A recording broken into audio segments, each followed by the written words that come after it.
Le Padre Pio en butte aux calomnies. Chers amis fidèles du Padre Pio, bonjour. Mon nom est Jean Goyard et vous assistez au programme sur les pas du Padre Pio.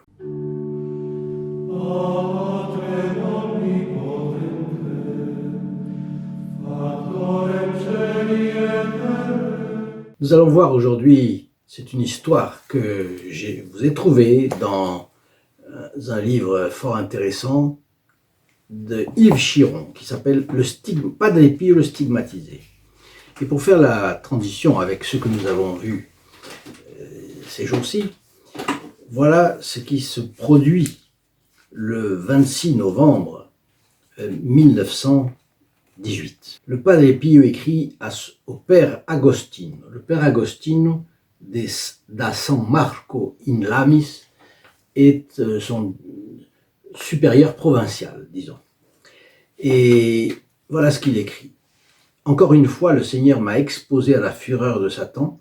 Les attaques de celui-là sont violentes et continues. C'est que cet apostat infâme veut arracher de mon cœur ce qu'il y a de plus sacré en lui, la foi.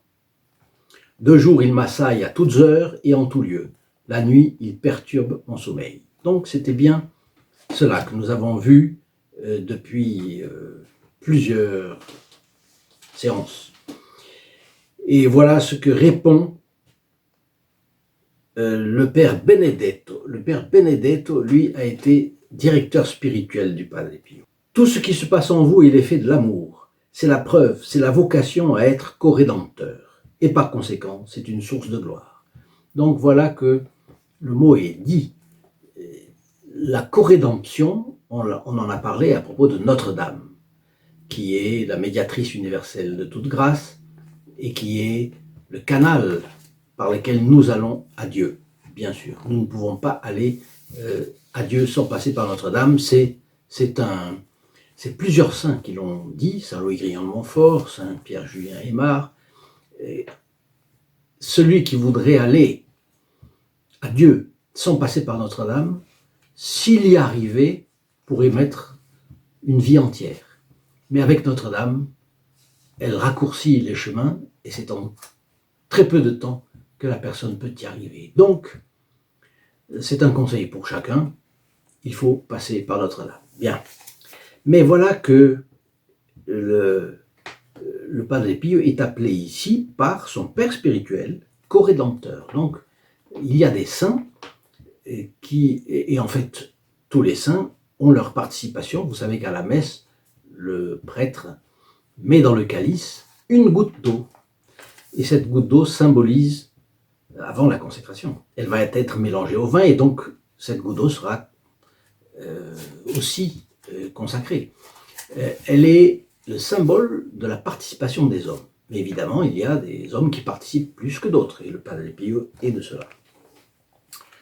Donc, nous sommes en 1919 et le Padre Pio, qui a connu tellement de tentations, tellement de difficultés, eh bien, il va en avoir une autre. C'est que, déjà, le 9 mai 1919, un article de journal paraît sur le Padre Pio dans Il Giornale d'Italia, grand quotidien de Rome. Cet article est intitulé « Les miracles », entre guillemets, miracles, d'un capucin de San Giovanni Rotondo. Évidemment, ça attire beaucoup l'attention. Cela est fait pour attirer l'attention, bien sûr, des autorités romaines.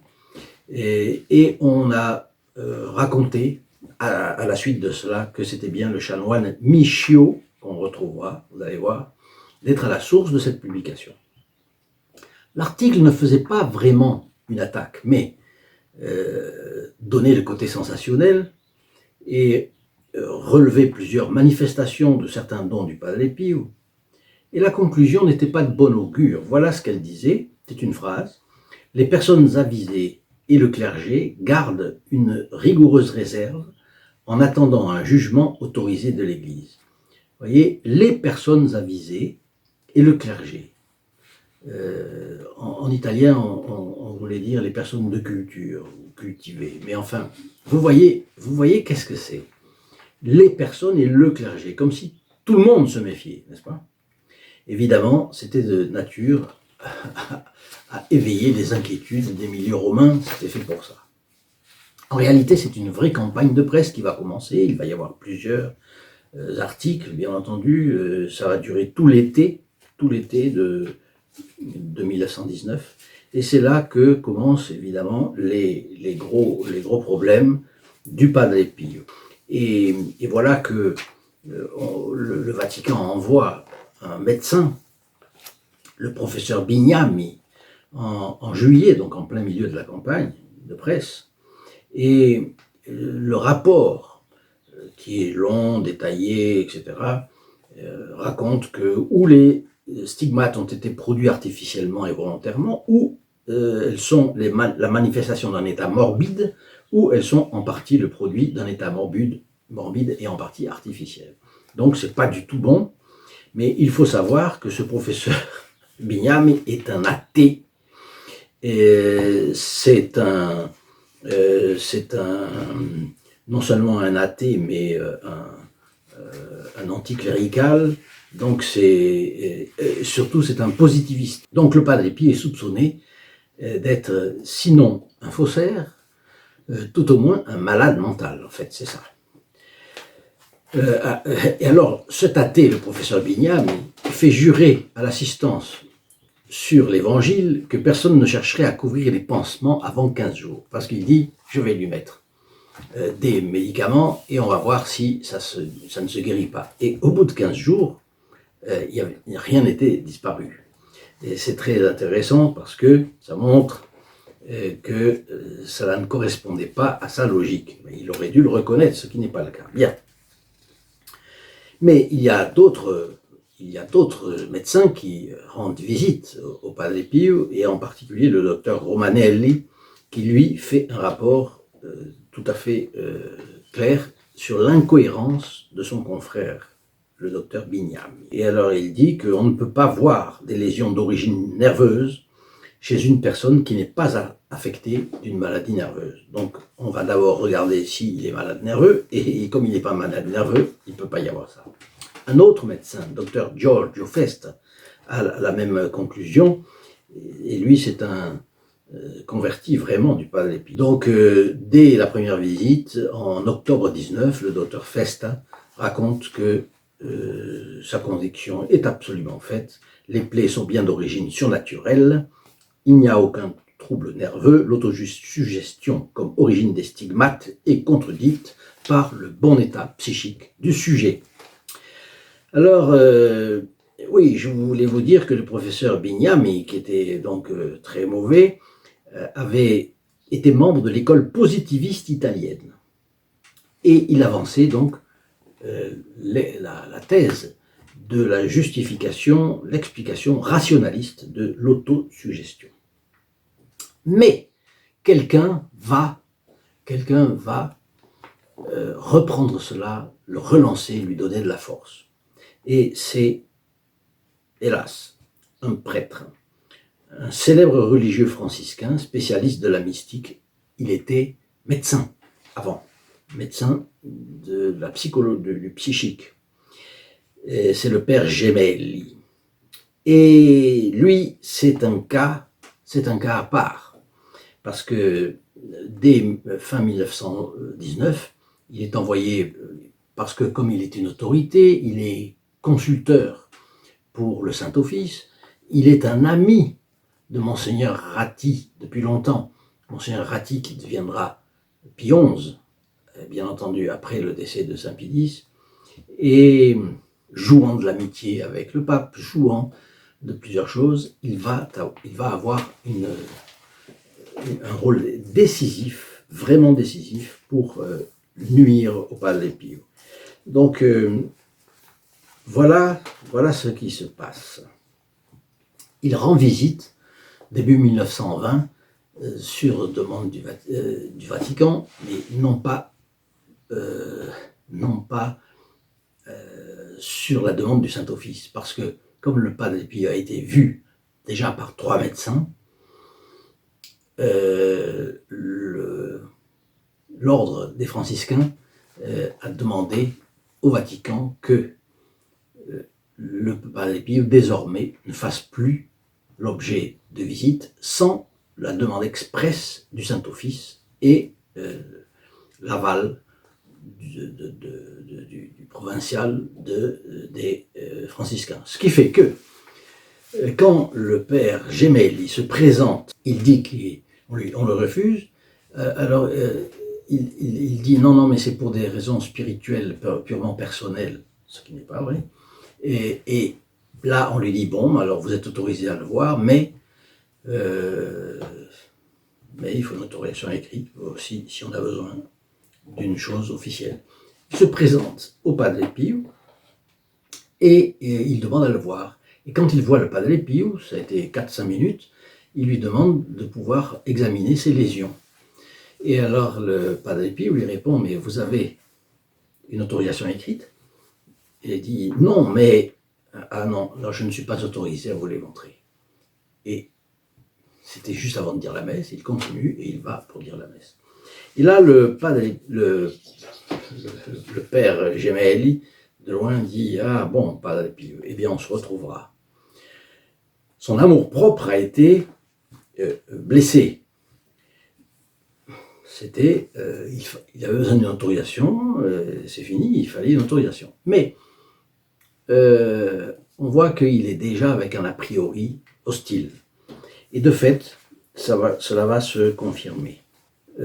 Entre-temps, et en 1920, il va donner un rapport très long, et il va dire dans ce rapport qu'il a examiné longuement les lésions du Padre Pio, ce qui est faux. Mais le père Augustin Poulain, jésuite, avait fait paraître en 1901 un grand traité de théologie mystique où tous les problèmes relatifs aux divers états mystiques étaient abordés et discutés. Et lui, il explique que dans les cas de plaies autosuggérées, disons, elles sont, ce ne sont pas des plaies, vraiment, ce sont peut-être des sueurs rosées, c'est des irritations, etc. Mais il n'y a pas de déchirure des tissus. Et les stigmates des seins, dit-il, sont de véritables plaies. Elles persistent souvent plusieurs années. On n'arrive pas à les guérir avec les remèdes. Elles sont souvent très douloureuses. Elles sont accompagnées d'extase. Et elles ne présentent aucune odeur fétide. Vous voyez, ce sont des choses positives, ce sont des choses scientifiques, ce sont des choses affirmées. Ce qui n'est absolument pas le cas du rapport Gemelli anti-Padre Pio. Évidemment, tout cela a provoqué une affluence de pèlerins à San Giovanni Rotondo. Et donc, les personnes, il faut dire qu'il n'y avait pas d'installation pour recevoir à San Giovanni Rotondo. Donc, les personnes venaient dès l'été 1919, et tant que le temps était clément. En Italie, c'est plus le cas, surtout en Italie du Sud, que dans les autres endroits d'Europe, mais tout de même, c'est un pays montagneux. Alors, en tout cas, les gens dorment dehors, par terre, dans les champs qui environnent le couvent, et la rumeur se répand que le Padre Pio lit à l'intérieur des âmes. Donc, ce don de clairvoyance qui étonne toujours ceux qui sont découverts dans le secret du confessionnal, d'un côté. D'un autre côté, même ceux de langue étrangère comprennent le Padre Pio quand il parle, et le Padre Pio les comprend. Alors ça fait quand même beaucoup. Et là, la calomnie commence. Jalousie en partie du clergé local, mais on verra que ce n'est pas, parce que bien sûr, il y a l'affluence chez le Padre Pio, pas chez eux, mais il y a d'autres raisons, vous allez voir pourquoi. Oui, on explique les choses souvent par le côté économique. Ah, c'est les oboles. Oui, mais c'est pas ça. Ce qui heurte l'amour-propre, c'est plutôt la sainteté du Padre Pio. Et vous allez voir d'autres choses. Pourquoi? Parce que, malheureusement,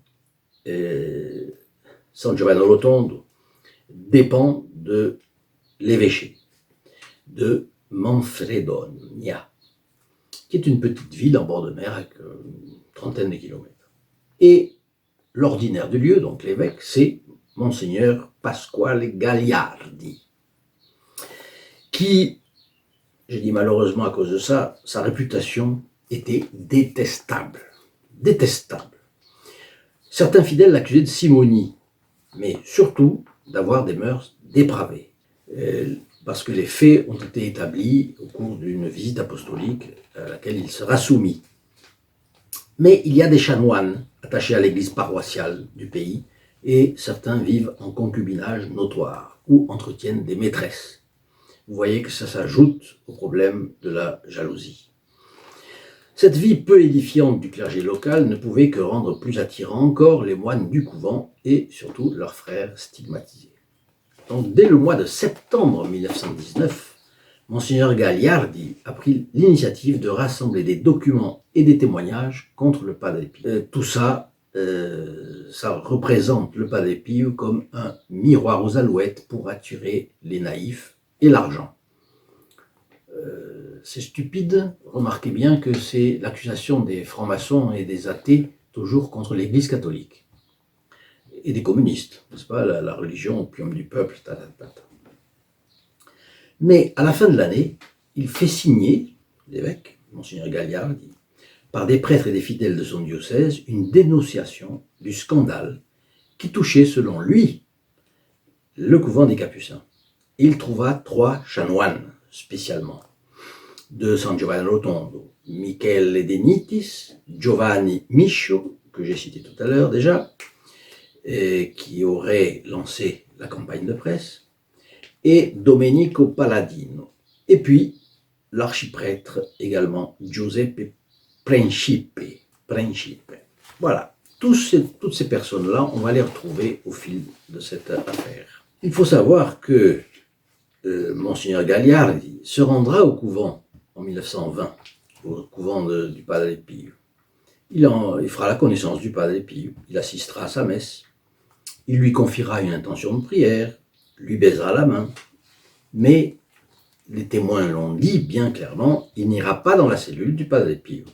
Et pourtant, il affirmera plus tard, jusque devant le Saint-Office, que ce jour-là, il a surpris Padre Pio en train de se poudrer et de se parfumer. Cette calomnie, absolument stupide, s'ajoutera à d'autres encore après.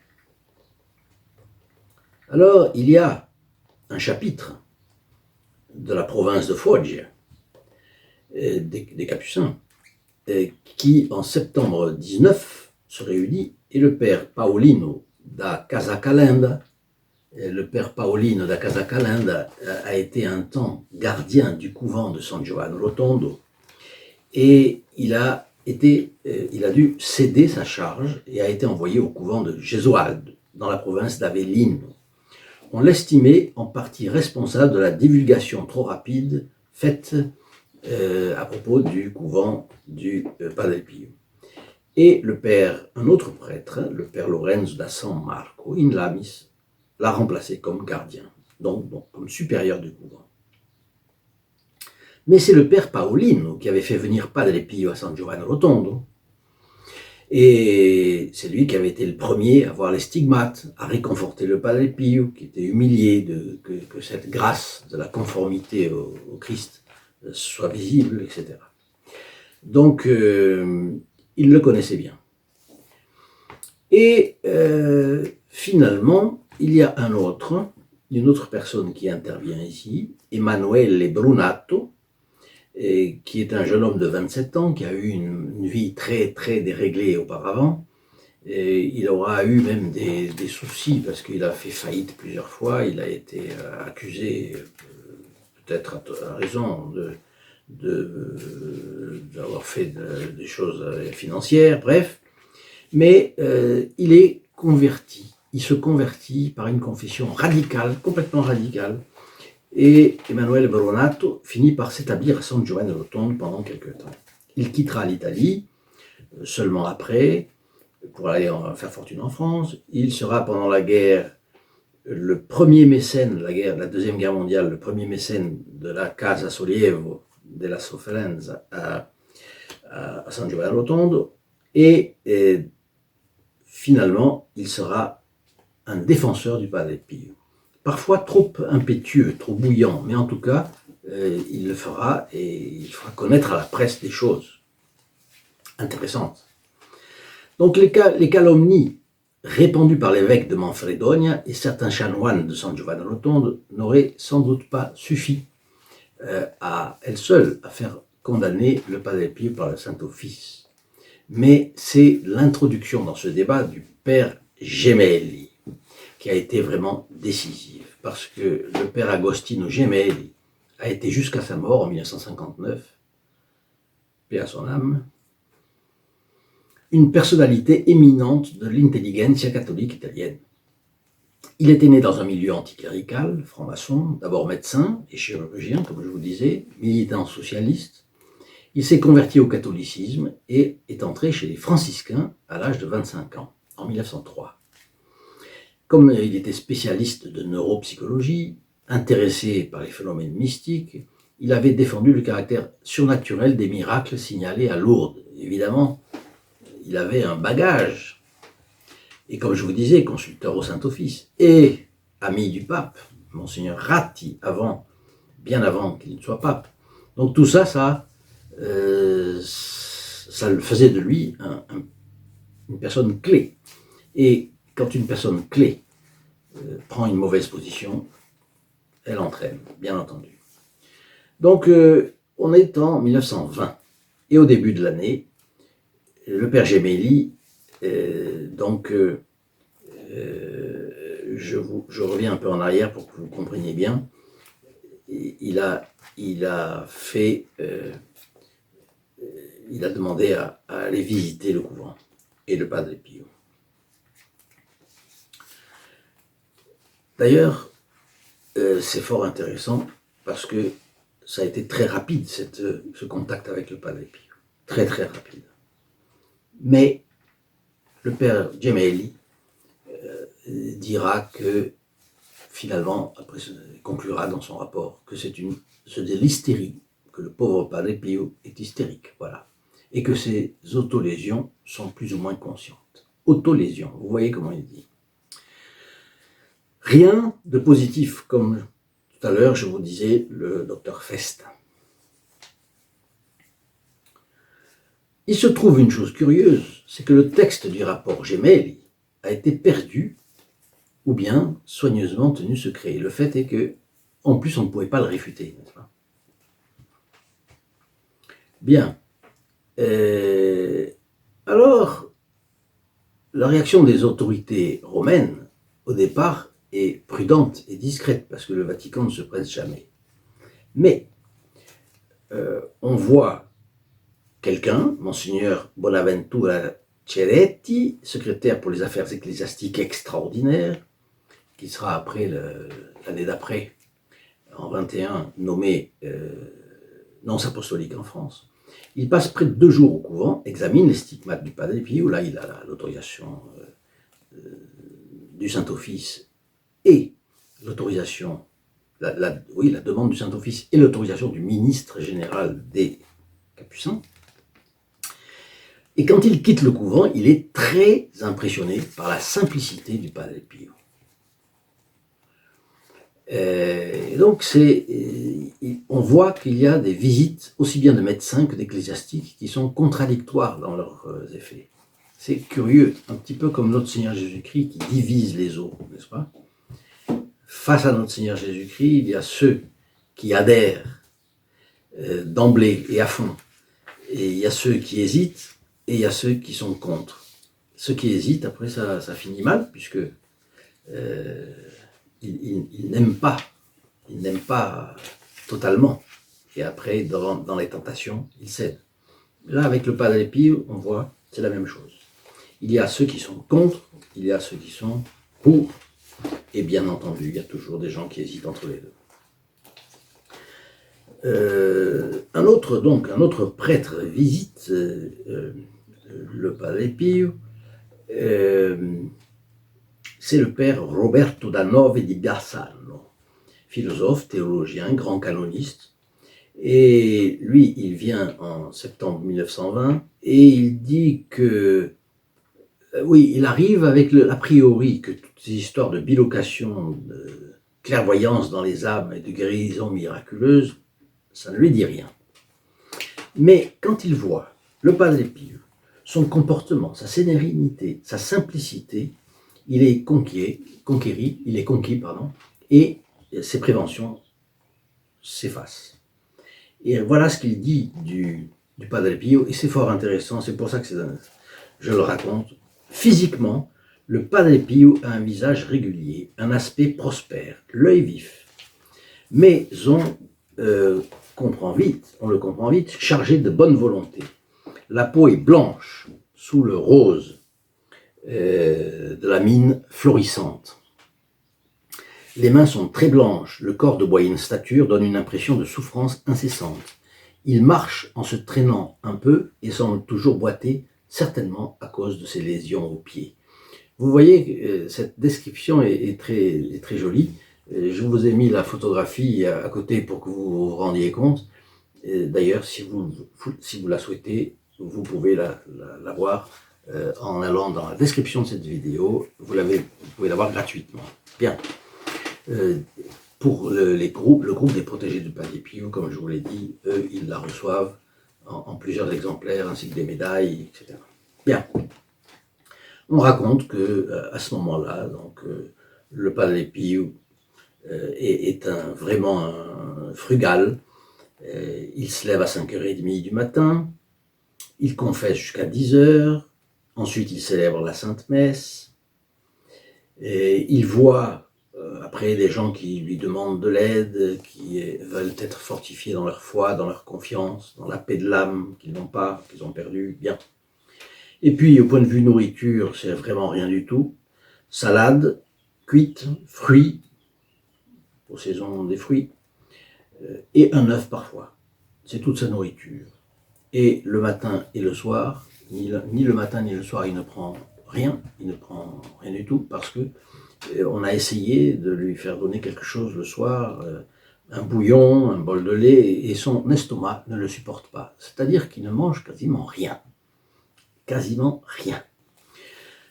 Alors voilà que le père Gemelli aurait pu dire ça. Il l'a vu aussi, ou il aurait pu enquêter tout au moins. Mais vous voyez, quand on a un a priori hostile, voilà ce qui se passe. Et donc, dès 1920, le père Gemelli, auréolé d'une réputation de neuropsychologue, spécialiste de la mystique, est l'inspirateur désormais de la campagne anti-Padre Pio. Et voilà que le père Gemelli, qui avait croisé juste le Padre Pio, qui l'avait aperçu, qui avait peut-être aperçu ses stigmates comme tout le monde, à la messe, eh bien, il se vantera à plusieurs reprises d'avoir pu faire un examen approfondi des plaies surnaturelles du Padre Pio. Alors, son rapport date de 1920, fin 1920, mais il ne sera connu qu'en 1924, dans les milieux romains. Mais, comme je vous disais tout à l'heure, on a perdu sa trace de ce rapport. Donc, ce qu'il dit, c'est que les stigmates de notre bon capucin proviennent d'un état morbide, d'une condition psychopathique, et qu'ils étaient faits d'une simulation. Voilà. Et face à cela, le docteur Fest, donc, qui s'est converti, qui est un ami du Padre Pio, explique que selon ses observations, la stabilité de ce qui se passe dans les plaies du Padre Pio contredit la thèse d'un état morbide ou d'une condition psychopathique ça n'est pas possible. Et il dit cela même, le docteur Fest, au père Gemelli qu'il trouve dans une occasion. Et le père Gemelli n'a pas aimé du tout cette confrontation avec le docteur Fest et a mis fin à l'entretien en queue de poisson. Voilà ce qui s'est passé, n'est-ce pas, de cette opposition entre les deux,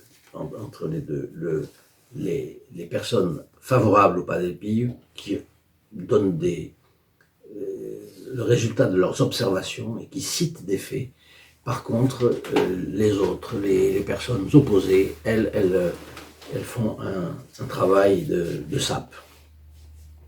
En tout cas, ce qui va se passer, c'est que même la prudente revue jésuite Civiltà Cattolica, en septembre 1924, dira que ce qu'affirme le docte Père Gemelli ne lui semble ni exact ni prudent. Vous voyez donc les choses, mais malgré cela, il va y avoir une implication des autorités du Vatican contre le Padre Pio. Et le Padre Pio va être suspecté, ensuite sanction légère, ensuite sanction plus grande. C'est horrible, horrible ce qui va se passer. Voilà donc un chapitre des souffrances du Padre Pio supplémentaire. Et vous voyez que cela a beaucoup d'impact sur lui, parce que cela va changer sa vie, ça va aboutir à des interdictions de voir le public.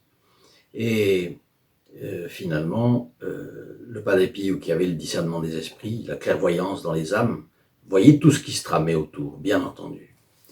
Donc si vous trouvez que l'histoire de la vie du Padre Pio présente de l'intérêt pour vous, dites-le moi dans vos commentaires. Parce que il y a les fioretti, c'est très bien, mais il y a aussi l'histoire de fond. Et je crois que ça compte beaucoup de le connaître, mais j'aimerais savoir si vous trouvez, vous aussi, de l'intérêt à cela. N'hésitez pas, si vous avez aimé cette vidéo, de mettre votre like et de la partager à vos amis. Vous savez que chaque fois que vous partagez, vous rentrez dans les intentions de la messe du prêtre qui célèbre la messe le vendredi qui suit. Si vous voulez avoir une messe toutes les semaines, vous avez deux solutions, ou bien partager cette vidéo, et ceux auxquels vous le partagez sont également placés dans les intentions de cette messe. C'est un grand cadeau, un beau cadeau à leur faire. Et puis, vous avez une autre solution, d'être membre du groupe des protégés du Padre Pio, et là, vous avez automatiquement, même sans partager les vidéos, le bénéfice de la messe tous les vendredis et aux fêtes du Padre Pio. Je vous laisse avec le Padre Pio, je vous souhaite sa bénédiction et je vous dis à demain. À bientôt. In nome del Padre, del Figliolo e dello Spirito Santo, e così sia. Sia lodato Gesù e Maria, e